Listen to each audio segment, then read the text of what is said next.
Now, lest you think Ed is taking a trip somewhere, he is, in a sense. He's taking us a trip into the From Russia with Love case. A lot of you have not seen this in action. It would not be a trip to Ed's house without seeing the case, of which he's done copious amounts of research. So, Ed, why don't you take us through it? Sure. This is probably one of the most iconic and sought-after Bond props, I believe. This was manufactured by Steve Dimzo, again, from SD Studios. We went to London years ago, and actually were lucky enough to meet Desmond Llewellyn and actually examine and take home the original attaché case. So, taking vast measurements, Steve was able to duplicate it as faithfully as possible. Not very many of these were actually finally produced, so if you have one, hang on to it. It's very valuable, and you'll be very lucky to have it. So I'm going to run you through, and here's what Steve did. Just like in the original, we turn the knobs, push them back, and that'll open the unit without the tear gas exploding on it. And on the inside, we have, just as in the film, you can actually pull out the gold sovereigns from each one of the two sides. And you'll see that these are gold plated, but in fact we were told by Bert Luxford that even though they look like sovereigns, that they are in reality British shillings.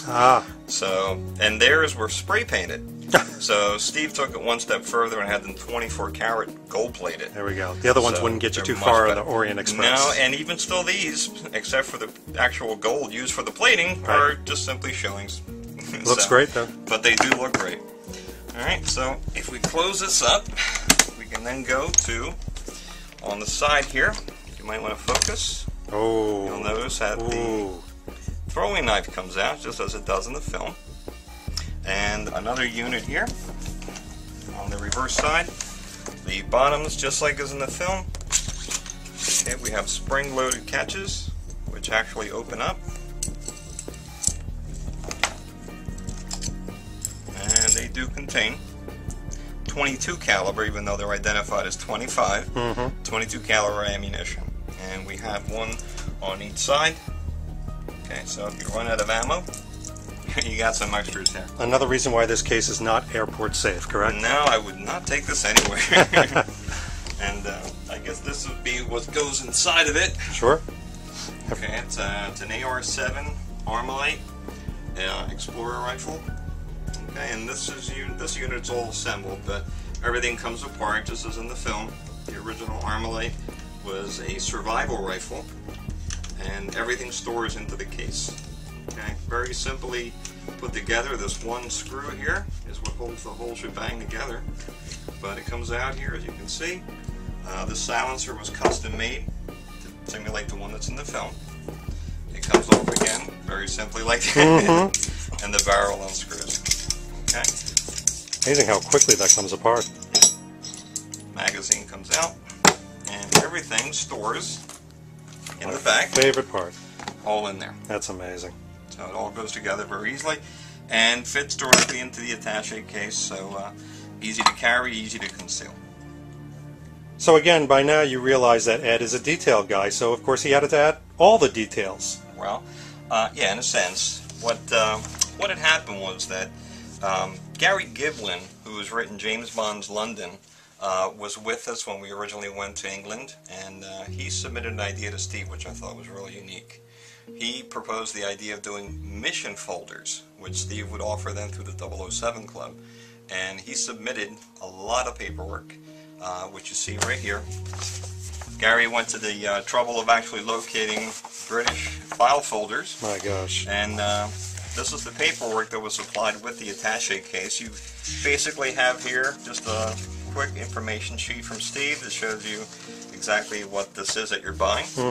And then we have all this miscellaneous kind of paperwork, which look like memorandums issued by Q Branch. Oh my gosh. That shows you exactly the instructions. That Bond should have read. Bond would have read, yeah, when he had received this from Q Branch.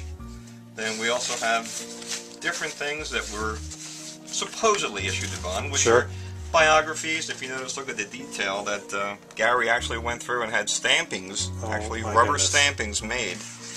And this is biographies about several of the various characters that, again, would brief Bond as to who it is he's going to be running into. Okay, and it's just different things, directions from Russian intercept recordings and See, just maps. What I find just fascinating everything. about this is that this is what immerses you into a prop. So you take a prop to the next level. This is the detail around it that really does it. Absolutely. As you can see, again, it's even though it's not something we see in the film, it's something that would have been in the film. Right. And it adds a whole other level of detail as to what we would have run into had Absolutely. we been with Bond on the actual mission. This is what he would have had. Now, Ed, a lot of people watching don't realize this, but you've done years, decades really, of research around this particular case. It's been an obsession, if you will, of yours, and you've created something. I think it's worth showing everybody. Yeah, it's real quick. This is something that I'm offering, and it's kind of an addendum to the actual briefcase.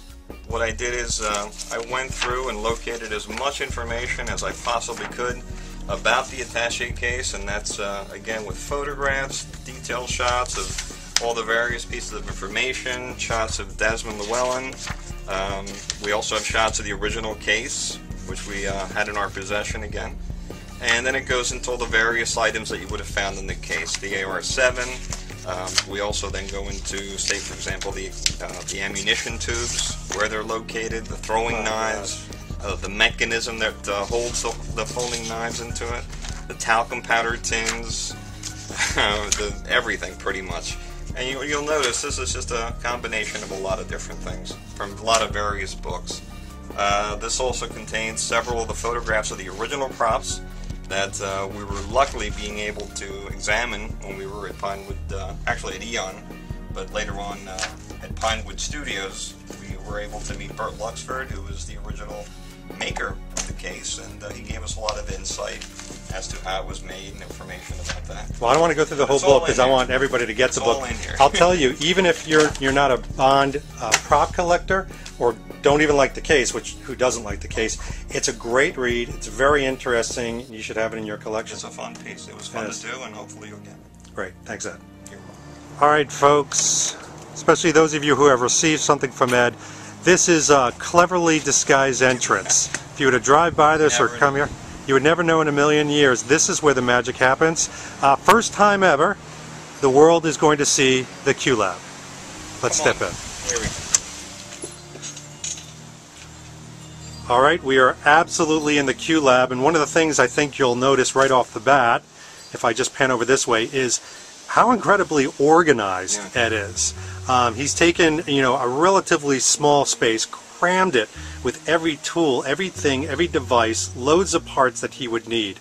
But tell us, Ed, what's going through your mind when you're in here working on these things? Oh, it's just a lot of fun, to be honest with you. I think one of the most fun parts of the day is coming in here, and right now I don't have one in there set up, but I usually, set up some Bond music, turn that on, and I just start working. And you lose yourself. Stuff, and it's you're kind of you immerse yourself in the entire movie, and the ambiance of having the music play kind of puts you even in the mood for what you're doing. And I just like working with my hands, and it's just a fun thing, and it produces fun props. Absolutely, absolutely. And do you do this right even through the winter? Yeah, because luckily, if you look over on the side here, there we go. This room is actually where we keep the heater. Oh, so this is toasty. So this is probably the warmest room in the house. So I get to do props all year round. Unbelievable. I see you've got something right on your workbench right now. Yeah, just got this the other day, and this will be yet another mine. Wow. that we'll add to the collection up there. And it's just very rudimentary right now. There's nothing that's been really done except it's been sanded a little bit, and the button's been installed, as you see. The LEDs have to be put in. It's got to be painted. Holes have to be drilled for the different earth magnets that we'll be installing into this. So that's kind of like in the works right now. Well, this has been David Zaritsky for James Bond Lifestyle Video Podcast. I want to thank Ed Maggiani for taking us the tour and into his world. And with that, we'll say thank you. And by the way, what are you doing with that, Ed? I thought we'd reenact that one scene from Casino Royale. What do you think? Oh, I don't know.